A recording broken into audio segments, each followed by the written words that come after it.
Hey guys, it's Anne Marie. And if you listen quietly, you can hear the rain. It's been raining all day. I was doing okay.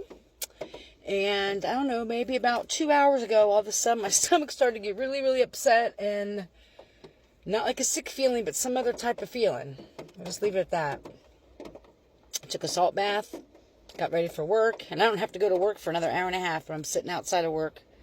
I got me a 7-Up. 7-Up always makes my stomach feel better, whatever it is, no matter what it is.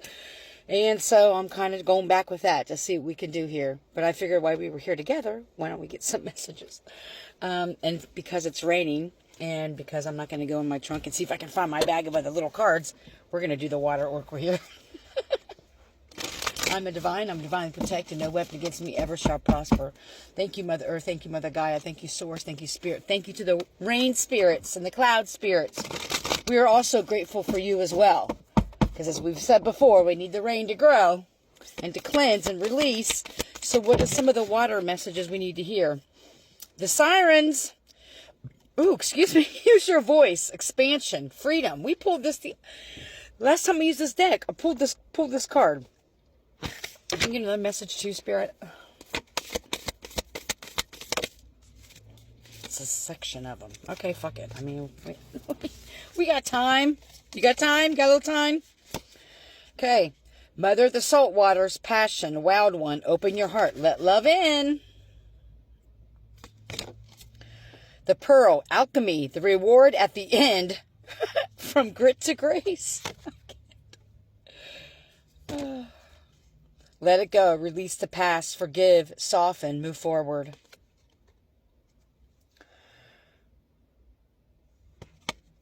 Some people take what resonates, leave the rest. If it doesn't apply, that's okay. Some people may have a hard time of letting go of the grit of their life. In order to get to the grace, it's time for you to cleanse not just your physical body, your emotional, your spiritual, your mental, to cleanse all of those things that are keeping you in that grit mentality. This could be trauma bonding. This could be oversharing. This could be allowing other people's to siphon your energy. Whatever it is that's comfortable to you, the grit of your life. In order for the grit to become to grace, it's time for you to let go of some things. It's time for you to really step into your power and use your voice. You may not be speaking up about something that you're really passionate about. You may be afraid to do this.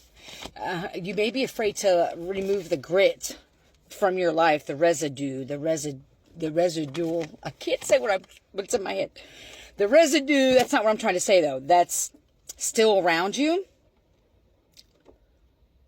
Because that means you would have to truly step into your power, use your voice, and love yourself. You're going to have to really let love in. And love terrifies you. I've said this before, and I'm going to say it again because Spirit is it's like a bright neon line. Sign. Line. A bright sign of wording. Spirit is saying, love did not hurt you. The choices you made and the people you chose to engage with or situations you chose to engage with hurt you. Love didn't. But that's not what love is.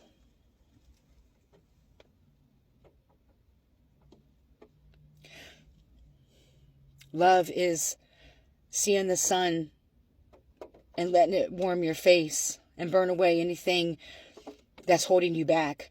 Love is appreciating the walk you've had so far. Love is appreciating the lessons, hopefully, that you've been learning.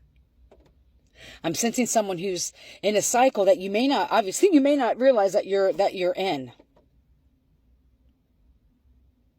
And it may be comfortable to you, like I said, that grit, that cycle, whatever it is, may be comfortable to you. And to a point where you don't even realize that there's another way, a better way, a happier way, a loving way. Is that going to take more work? Fuck yeah. A lot of fucking work. But you know what the dopest thing about it is? Is that you're fucking worth it. You are worth every tear. So I just felt Spirit is saying that there's some people who really need to hear this. You are crying the tears that your ancestors could not cry. You are fighting the battles that your ancestors weren't able to, whether they didn't have the voice, they didn't have the knowledge, they didn't have the strength, they didn't have the power, whatever it is. The cycles that they were in. You know, our ancestors aren't love and light all the time. You know, I have some dark ancestors. And I still appreciate them and I thank them. Because even the worst characteristics in our ancestors and even in ourselves got us out of situations. Like we've learned how to navigate fucked up situations that we've been placed in and that we put ourselves in. So remember that you're fighting battles that nobody before you could fight. You are doing things that nobody in your family has been able to do. If you're really doing the work. You're just not opening up a book and reciting things. You're not just taking the class and then putting it on your little paper of accomplishments so that you can then help other people with it and you really haven't done the work. Who am I talking to? Only a select few, I understand, but you got this. You need to truly open up and recognize all the power and strength that you hold within inside of you. You can still call on to your ancestors. I call on to my ancestors and spirit guides and divine beings, my high vibrating ancestors, spirit guides, divine beings, for the courage, strength, power, knowledge, and know-how that it took for them to get to the point where I'm here. You know, we lived in our grandmother's belly for the first 3 months because of the eggs, you know. You need to hear that either. Yeah. Spirit is saying that some really need to recognize and give themselves a fucking break. You're fighting things that your ancestors couldn't do. You have the knowledge, the skills, the power, even though it doesn't feel like it in the moment. I get it. Society has told you you're supposed to look like this and do like this. Even within subcultures, we're supposed to still look like this and act like this, and spiritual people and religious people don't do this, blah, blah, blah, blah. Fuck that. Nobody needs to tell you what your walk is and how to do your walk. If it's of the divine line, it's for the greater good. I know this message all over the place, but that's how my messages are. I get different messages swooping from all kinds of divine light beings that have guided me to give certain messages to people because I know I needed to hear them myself. And everything I say comes from a good, honest, loving, and caring place. And if I'm not triggering you, then I'm not doing my job or you've healed. Yay! And it's okay. Spirit wants you to really know and step into your power. It's time for you to expand and grow. And time for you to finally just get rid of that grit. The 12/12 portal's coming up, so that would be a great time. You don't have to wait till then. Just like you don't have to wait till New Year's to make a resolution. Even though that's not really the real New Year, but I'm not going to get into that. Spirit, what can we do moving forward? Spirit just said, pay attention to the signs. Okay. It's easier said than done.